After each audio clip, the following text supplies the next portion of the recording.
Indeed, X's and O's on the KFAN Minnesota Vikings radio network and Vikings.com. That's Mike Zimmer, and I'm Paul Allen. How you doing, buddy? How are things, old pal? Things good, buddy?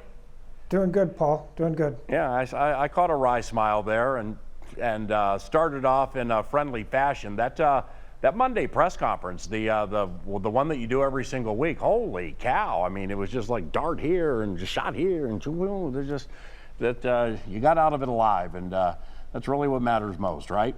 Yep, that's all that matters.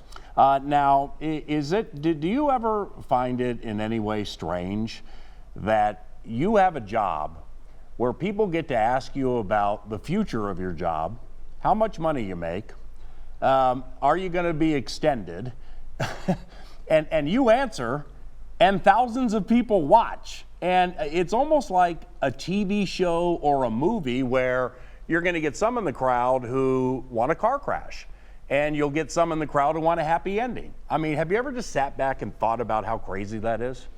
Yeah, well, Paul, I do think it's different that people can talk about your job and being let go and things like that, and not understanding the effects of all your coaches, the effects of all the players, effects of their families, and they they say it after you lose every week. So they don't go around saying they should fire that doctor or fire that landscape guy or anything like that. So it's just part of the business, I guess. I understand that, and you never, in the 8 years that I've known you as friend and coworker, you've never been an excuse maker, and you face the fire after losses, and you've been humble after wins. But that definitely is a strange part of the job, and it is something for which people sign up. There's no doubt, but it doesn't mean that you have to like it. Do you? Are you familiar with big-time actor Josh Duhamel? I am. Josh called my radio show Monday, just out of nowhere, the 9 to noon show, KFAN, and we're talking about the game and everything, and then you get the people who want to be part of that movie with emails and Twitter and everything, and hey, it's a car crash. Hey, no, it's a happy ending. And Josh called, and he had just arrived at the airport, driving in from Fargo, where he has a place, and just called out of nowhere, and he's like, What's everybody talking about here? I mean, I love Zim, and if anybody's talking about Zim losing his job, I want to know why, because he's a wonderful head coach. So I wanted to pass that along to you to let you know that the slings and arrows of crazy fortune are not firing from all over the place, and also to let you know that that now you got to start watching Josh Duhamel movies, because you got to know what his good movies are, right? Right, and every once in a while he'll send me a video of him in Puerto Rico with the Vikings uniform on or something. So, yeah, he's a very good friend and a good fan. Yeah, I started writing down some of his movies, just in case you didn't know any of them. Like everybody knows Transformers, but you got Safe Haven, which I think is kind of a cool name for a movie. Then there was Fire with Fire, and I said, nah, let's go ahead and cross that one out. And we got The Best of Me. Which is a really touchy-feely, some would say chick flick kind of movie. That just seems right up your alley, isn't it? Yeah, I actually liked him a lot on the TV show Vegas. Oh yeah. Yeah. Yeah, I like the town Vegas as much as I like Josh Duhamel in the movie Vegas. But Josh Duhamel loves you as head coach of the Minnesota Vikings, and off what you said about, when people and when members of the media, I'm your announcer, members of the media chat about, hey, have you heard anything from management or whatever and stuff?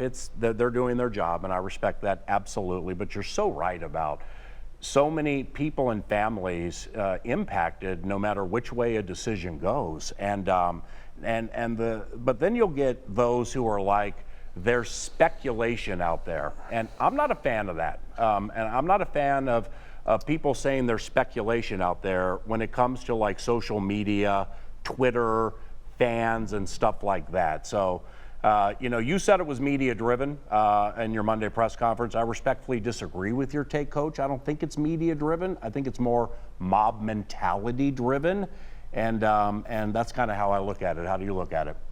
That might be the case, but I think, with the media today, I do think that everyone wants to be first to make the announcement, or first to make the guesstimation that hey, this is going to happen, or speculation, as you said. So hey, it's part of the job. But you sleep well, right? I mean, you sleep well. I mean, you've given your heart and soul and every ounce of your coaching acumen to this football team. And again, being your friend and coworker, I just know how much time and effort you put into this, and the texting on Sunday nights after close losses at Arizona or the loss at Detroit and stuff. And I just genuinely know how much you care about the job now, the job later, and the job that you've done.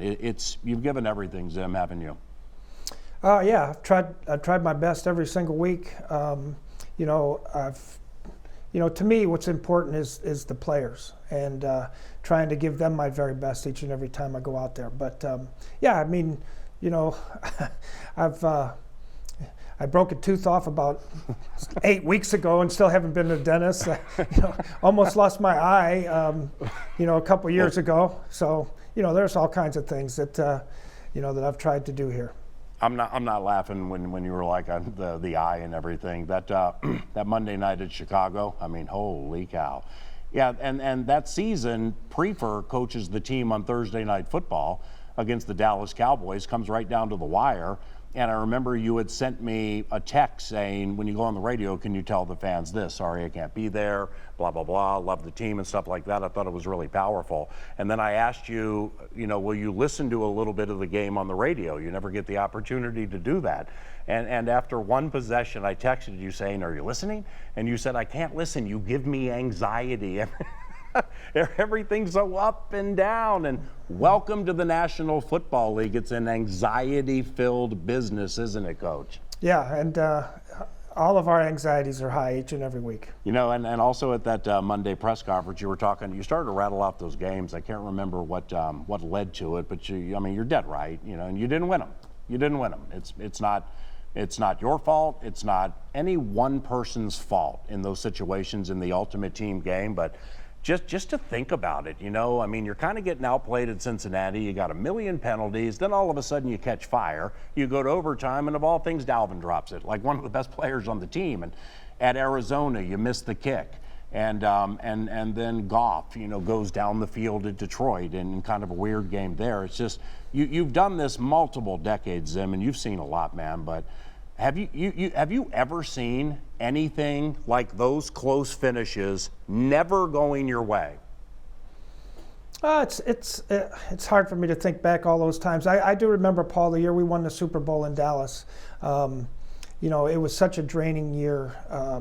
Deion came in halfway through the season, I believe. Came in, the starting corner tore his Achilles on the first game of the year on Monday Night Football, and then each and every game was like that. And we came down.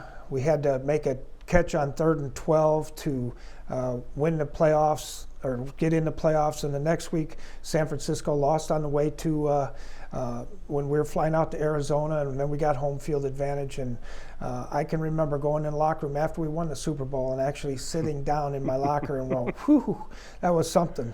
Wow, yeah, I know, but you got the money there, and you got something called the Lombardi Trophy, which I know you desperately want to win here, not necessarily for yourself, but for your players, the coaches, and the fans who are desperately starving for a Super Bowl victory in this town.